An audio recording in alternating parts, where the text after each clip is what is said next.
Accueillis par le gouverneur, l'inspecteur d'académie de Thiès, le préfet de Thiès, les associations de parents d'élèves et les syndicalistes, le ministre de l'Éducation nationale, Mamadou Talla, a visité 2 centres d'examen du BFM à Thiès lundi pour s'enquérir des conditions de démarrage du brevet de fin d'études moyennes au CM Fayou et ensuite au collège Saint-Augustin. Vous avez l'un des 33 jurys.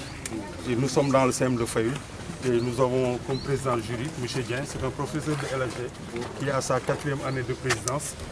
Il nous vient du Thiès département. Le collègue de Thiès département, Diallo, est là.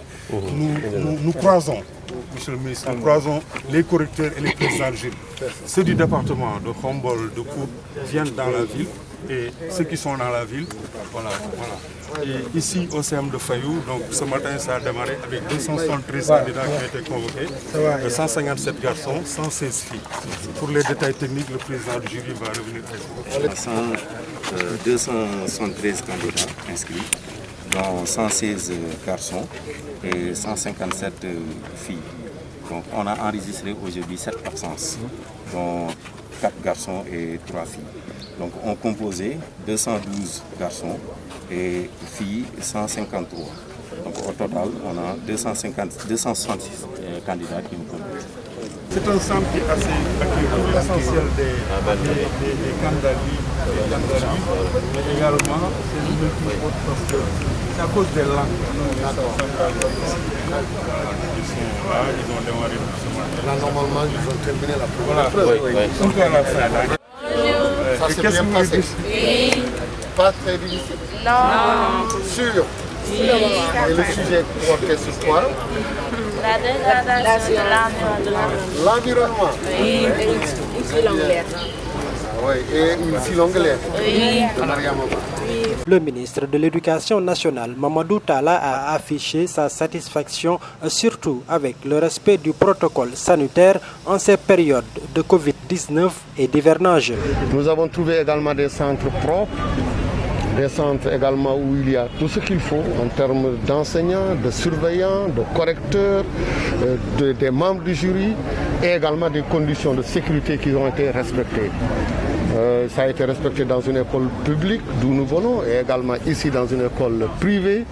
Les conditions en tout cas de travail sont excellentes et je crois que c'est ça le plus important. Depuis qu'on a commencé en tout cas, nous n'avons pas changé, nous n'avons pas varié. Les élèves ont eu à faire 2 mois de cours pour préparer leurs examens et le respect du protocole sanitaire était partout, ça a été respecté. Et c'est ce que nous sommes en train de faire aujourd'hui également. Alors dire que c'est un examen extrêmement important où il y a plus de 79 000 candidats au niveau national. Nous avons pratiquement 13 épreuves communes, c'est beaucoup. Plus de 1000 centres d'examen, plus de 1200 jurys. Ce n'est pas du tout facile. C'est une organisation extrêmement complexe, 13 épreuves communes, donc c'est très difficile à organiser. Nous saluons en tout cas les organisateurs, à la tête desquels nous avons le directeur des examens et concours. Dire que pour le moment, ce que nous avons constaté au niveau national, les informations que nous avons venant de Matam, de partout au niveau national, le déroulement se passe très bien. La première épreuve est terminée. Elle concerne donc la partie française, donc ces rédactions qui sont en train de faire, qui parlent de l'environnement, c'est d'actualité, qui parlent également d'un roman extrêmement important, d'un livre, une fille anglaise. Les élèves nous disent que les sujets sont pour le moment abordables, nous souhaitons que ça continue. Nous espérons pour les parents, pour les enseignants, pour les élèves et pour tout le monde qu'on ait d'excellents résultats parce que cette année a été une année particulière où toute la communauté éducative s'est mobilisée.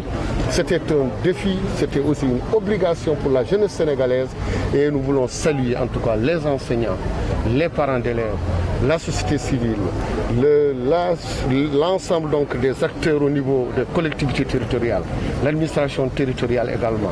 Tous se sont mobilisés pour que la jeunesse sénégalaise, à l'instar des jeunes aussi dans le monde, puisse passer correctement leur examen et également passer en classe. Et qu'il n'y aura pas d'inondation même en cas de pluie. Vous voyez ici comment on est, dans d'excellentes conditions et là où on a été. Donc je crois qu'on a anticipé, en tout cas on est très heureux de ce que nous avons construit à Thiès et je crois qu'également ça se passe comme ça. Les épreuves épreuves de français ont été abordables selon les quelques élèves trouvés dans la cour du centre Saint-Augustin en train d'attendre la seconde épreuve. Pour le moment, c'est abordable. C'était la dégradation, une seule d'anglais.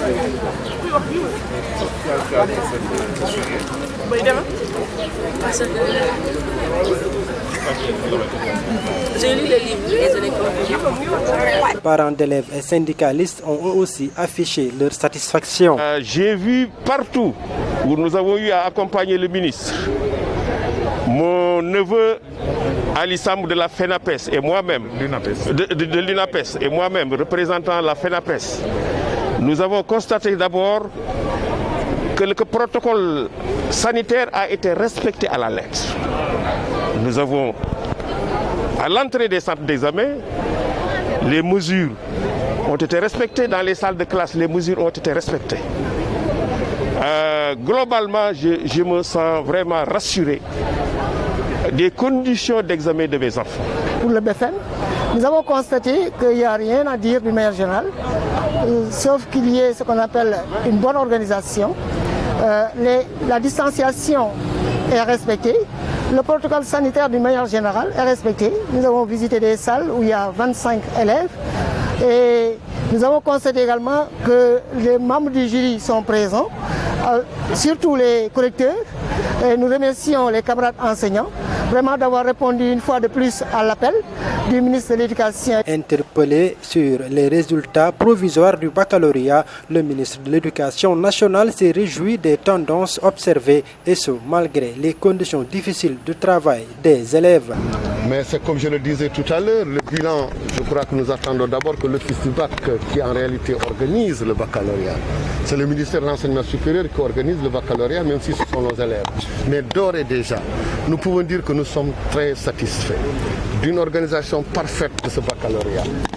Il n'y a pas eu d'incident, ça s'est très bien passé. Et aussi par rapport aux années passées, nous avons noté dès la première partie des résultats en tout cas en hausse. Mais ceci s'explique et ça nous réconforte en tout cas dans notre position. S'il y a eu une bonne préparation, quand il a fallu en tout cas fermer les écoles, les élèves qui étaient dans les classes d'examen ne s'étaient pas éloignés de l'école. Cette continuité pédagogique était réelle depuis la fermeture le 16 mars jusqu'au 25 juin. Apprendre à la maison, radio, télé, sans ressources, tout ce que nous avons, tous se sont mobilisés. Et ici ajoute que quand il a fallu reprendre, pendant 2 mois, les élèves qui étaient en classe de terminale, de 3e et de CM2, étaient dans un groupe extrêmement réduit, 20 par classe. Et les enseignants étaient là, ils l'ont préparé très bien avec les élèves. Donc c'est ce qui explique, à mon avis, les résultats que nous avons obtenus, qui sont cette année, j'en suis sûr, je n'ai pas les résultats globaux, supérieurs à ceux de l'année dernière.